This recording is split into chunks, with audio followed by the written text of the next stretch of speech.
Hello friends. So today I'm going to explain you about the Linux boot process. So Linux boot process, it means when we are the power on our system. After that, some operational tasks are performing in the background. So I'm going to explain you each and every steps in this video. So please watch till end, then you can easily understand. So what is Linux boot process? So if you are a Linux admin, then you should have to understand what is the Linux boot process. If you have one server and that server, after reboot, it's not coming up. So if you know that this process, then you can easily identify what's exactly happening on your server. So it will help you in your troubleshooting skill also. So in a boot process, these six options are playing main role like BIOS, MBR, grub, kernel, init, and run level. So I'm going to explain you each and every options. So BIOS. So BIOS means a basic input output system, and I can say in a one line, BIOS is basically give a settings where your system have to boot from which device like CD-ROM, floppy disk, hard disk, you know. So BIOS is one kind of program. Like when we are switch on our system, after that that the first program will be run BIOS, basic input output system. This is the first program. Once the BIOS run, then BIOS will trigger one function. That function name is post power on self test. So post will the post will check your all the hardware components like CPU, memory, hard disk. So like everything is fine, then it will return to BIOS, and it will tell to BIOS, yeah, everything is okay. So once the BIOS got the signal from the post, then BIOS will search for the boot device. Like boot device is means MBR. Like boot device contain MBR, so it will check where the MBR. So as per your giving the settings for your boot order, you know, uh, then it will check the like MBR is where it is allocated, and means for BIOS, definitely it's also kind of giving option. It's a program utility. It's it's like you can choose like your device will boot from the hard disk. You can your device boot from the CD-ROM. So this option basically BIOS is giving. So, once the BIOS will found, boot device like MBR. So MBR is a master boot record, and MBR total size is a 512 bytes. In this 512 bytes, there is three parts. First is a primary bootloader, second is a partition table, and third is the error check. So primary bootloader, its size is a 446 bytes, and partition table size is a 64 bytes, and error check size is a 2 bytes. So MBR basically, it's allocated in your first sector of your hard disk. When we are, talking about the first sector of your hard disk, suppose your hard disk name is HDA, HD, and your like SD. So your then that device like MBR will allocate indefinitely in HDA, that first HDA because it's the first sector of hard disk, you know. So MBR contain information about the grub or Lilo. So actually, Lilo is also kind of boot loader. This is old boot loader we are not using. And for in a Linux, there commonly we have two boot loader. One is a Lilo and one is a grub. So now we are not using Lilo and we are using only grub. So MBR which start the boot and the system via the bootloader.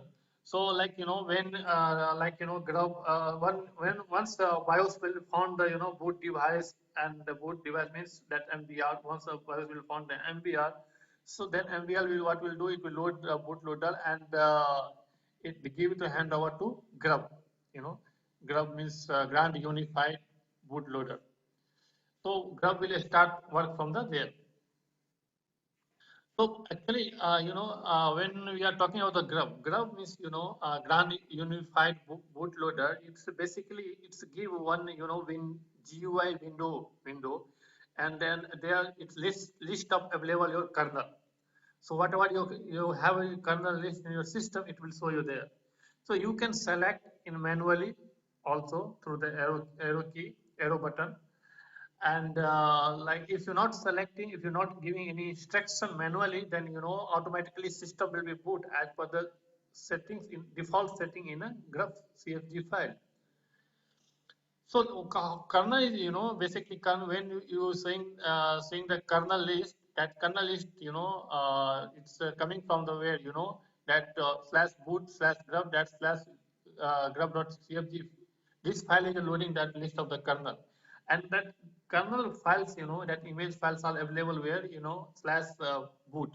If you go to your working server and if you check slash boot directory, go to the slash boot directory, you can see your that kernel list will image list will be shown there. Yes, you can see here. I mentioned, like I already said, if you have the multiple kernel image installed on your system, you can choose which one you to execute. And like Grub has a knowledge of the file system, but older Linux loader Lilo don't understand. So that's why we are not using now. So once the Grub will load the your kernel. So Grub like two files. That one is the slash boot slash grub slash grub.cfg. This is a Grub configuration file, and like Grub system related configuration file. I Grub on a configuration file is slash etc slash grub.cfg. So once the your grub will load your kernel, so then kernel will start the next process. So like kernel will load the it like like files are in your memory as a temporary. I will explain you in the next slide. So basically, grab the three options. So like E, A, and C. E for edit command before booting. A for modify or append the kernel arguments before booting. And C open the grab command line. So like these commands basically, we are not using a normal day-to-day task. Or like when your system have any problem and you are going to troubleshooting, then you can use this command. See, I am telling you when telling you about talking about the C, open the grub command. Suppose your grub, you need to yeah, rebuild your grub, then you can use this C command. And if you want to you go to the single user mode, then you can use E command.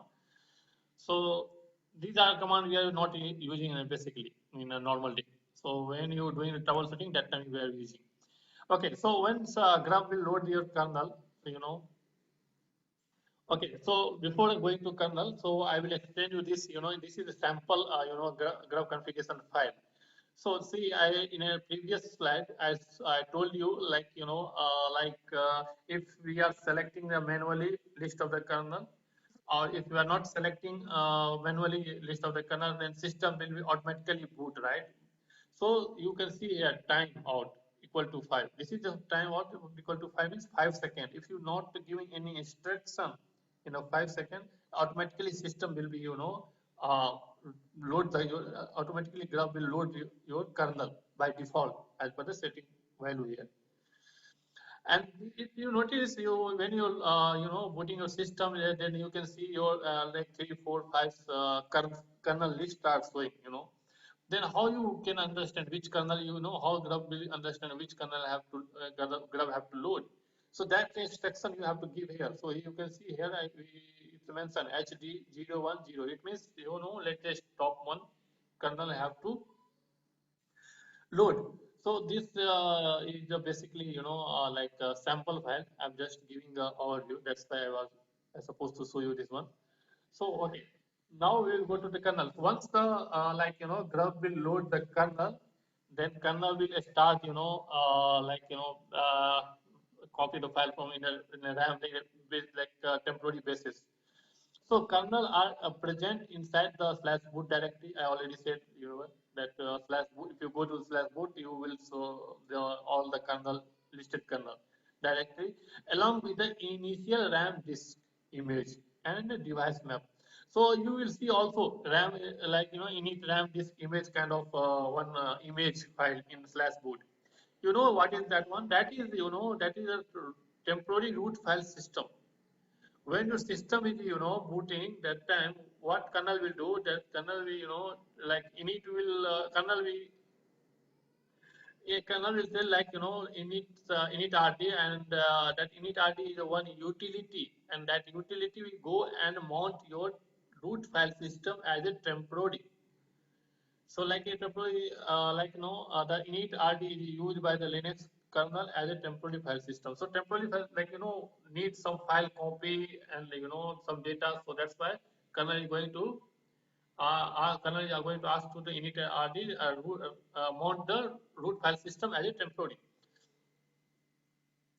So like once the root file system temporarily mounted, then kernel will start all other functions. So init RD will mount in a virtual root file system temporary. I already said that one. So init like in some system you can see that like init RMFS. So basically this is we are using in new Linux, but and init RD and init RMFS both are the same. Both are the same meaning. Going to root the temporary root file system. Okay. Once the everything is in place, after that Linux RC, that is also one kind of utility that is going to mount your actual real root file system, like so once the mounted actual real root file system by the Linux RC utility, then then kernel will trigger process.